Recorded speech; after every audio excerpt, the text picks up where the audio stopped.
Hi, I'm Aaron.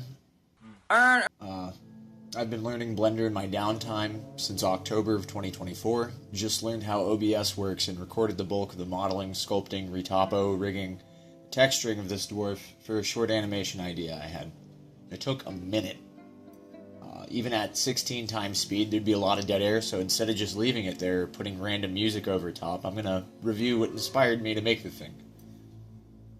Over the years, I've put inordinate hours in video games. I remember obsessively playing the Tomb Raider 3 tutorial on PlayStation 1 in the early 2000s, locking the butler in the freezer repeatedly because he skeeved me out, but not being able to beat the first proper level. It didn't stop me from playing it for hours on end. Granted, I was around the age you'd be given an unplugged controller while someone else was playing to keep you occupied. I think it has something to do with video games as a medium and being on the spectrum. Now, I'm not formally diagnosed, but I've been around enough people who were to be like, ah, yes, a kindred spirit. Don't conflate that with Elon, though. I don't think he's seen another human being in his life.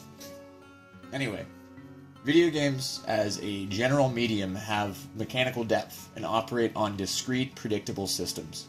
Even the simplest of them have more tactile feedback than any book or movie inherently does. It's not to say you can't obsess over a director or author's intentions, pour over their entire library of work and spill everything you know about them into an unwilling audience. It's just, to my mind, more emotionally cost-efficient to compartmentalize video game mechanics, as you don't need to pivot headspaces like you would watching a director's entire filmography. And that vector of interactivity gives exponential minutia to obsess over if you're the type of person to bite.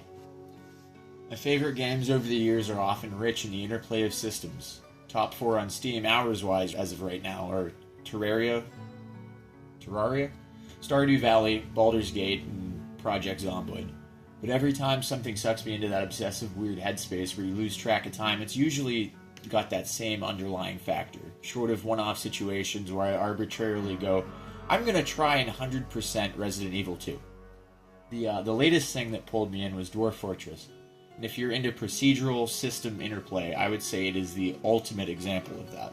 I'm not going to ramble about its development history, as there's enough about that online, and other people have done it more justice than I can possibly manage in my meager 73 hours in-game. I say meager 73 hours, there are some AAA experiences that are wrung dry at 40.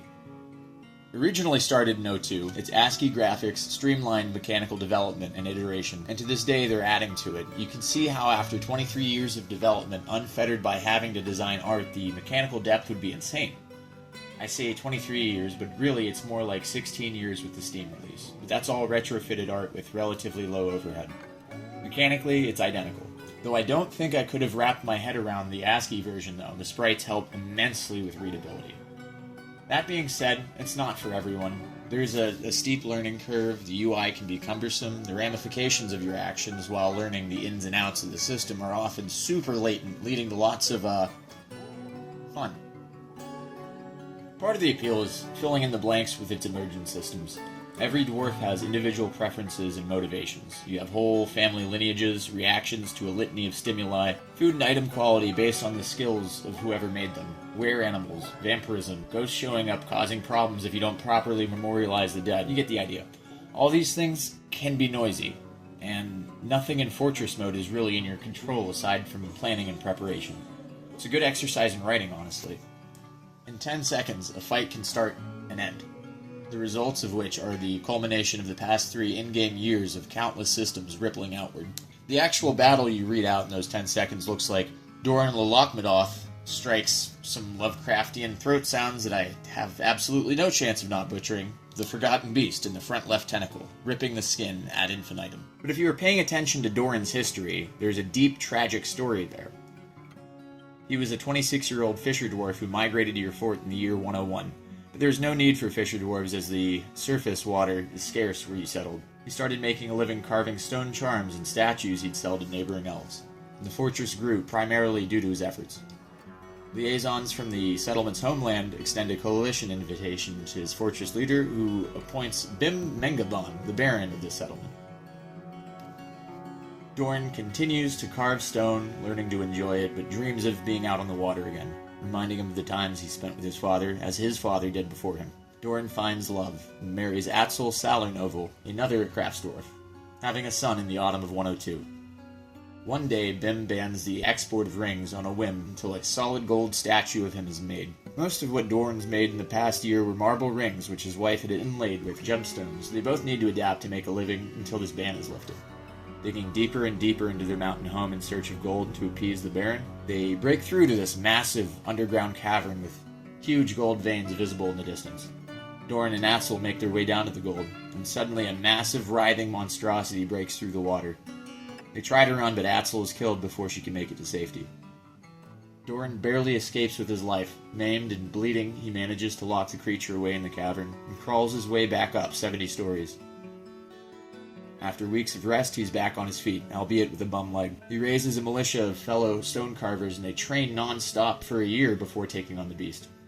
His entire squad is wiped out, but with the last of his energy, he manages to fell the beast.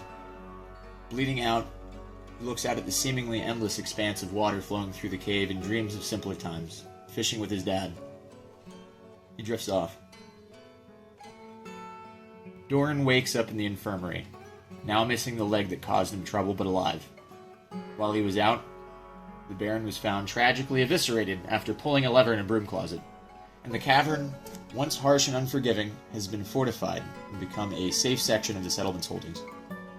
Doran just started teaching his son, now 7, how to catch cavefish.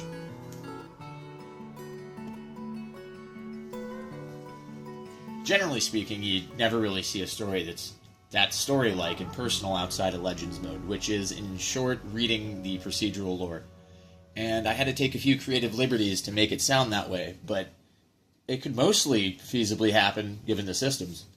Usually you'll be too busy with the shape and structure of a fort and bigger picture things to see something like that unfold, but in the background, those sorts of things are happening. They're simpler and procedurally. Another part of the appeal is balancing understanding the mechanics with getting lost in the noise and overlooking certain things. If you've got 130 dwarves, all with desires, aspirations, personalities, there's practically no chance that you're going to make everyone happy.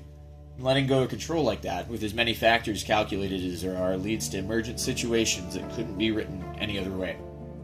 For instance, like your best axe dwarf went berserk, killed 3 people in your main tavern before being put down because he didn't have access to an anvil for weeks because your work order to make the components of a pump stack took up all your space and attention, and now you've got to deal with that, and oh surprise, a goblin invasion.